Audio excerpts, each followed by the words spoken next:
Hello guys, আসসালামু আলাইকুম রহমতুল্লাহ। আশা করি সবাই ভালো আছেন। আমিও আল্লাহর রহমতে খুবই ভালো আছি।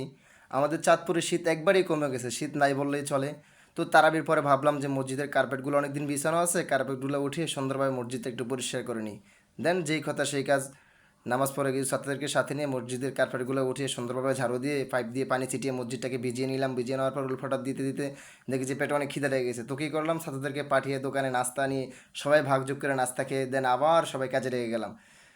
কাজ করতে করতে মনে পড়লো যে আপনাদের সাথে একটু ভিডিও করে আপনাদেরকে শেয়ার করি, আপনারাও একটু উপকৃত হন। আপনাদের মহল্লার মসজিদগুলো আপনারা একটু ধোন, দেখেন আনন্দও পাবেন এবং সাথে কি সওয়াবও পাবেন। আমাদের ছাত্ররা খুব আনন্দের সহিত, খুব মনোযোগের সহিত দেখেন যার যার কাজ যা যা করতেছে, খুব আনন্দের সহিত সবাই মজা পাইতেছে এবং সওয়াবও পাইতেছে।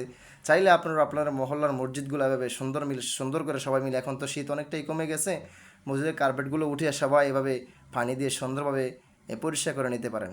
আসলে ভিডিও করার উদ্দেশ্য হচ্ছে আপনাদেরকে উৎসাহ করার, উপকৃত করার, যে আপনারাও এই কাজগুলো দেখে আপনাদের মসজিদগুলো এভাবে পরিষ্কার করতে পারেন। তো দেখেন শেষ পর্যন্ত ভিডিওটা দেখতে থাকবেন যে আমরা পরিষ্কার করার পর আমাদের মসজিদের লুকটা কীরকম সুন্দর হয়েছে। আসলে দেখলে অনেকটা চমকাবে। দেখেন আমাদের কাজ করতে করতে প্রায় রাত 12টা প্লাস হয়ে গেছে। ভিডিওটা দেখতে থাকেন, দেখতে পারবেন যে আমাদের কাজ করার শেষে মসজিদটা কীরকম চকচক করতেছে। সাথেই থাকুন, দেখতে থাকুন। ভালো লাগলে লাইক কমেন্ট শেয়ার করতে ভুলবেন না। এই যে দেখেন আমাদের কাজ শেষ, এখন হচ্ছে আসল লুক। দেখেন কি চমৎকার, মসজিদটা কি সুন্দর দেখা যেতেছে, আল্লাহর ঘর। তখন রাত্রে 12টা 2 মিনিট হয়ে গেছে। দেখেন কি সুন্দর আল্লাহর ঘরটি দেখা যাচ্ছে। চাইলে আপনারাও এই কাজগুলো করতে পারেন আপনাদের মসজিদে।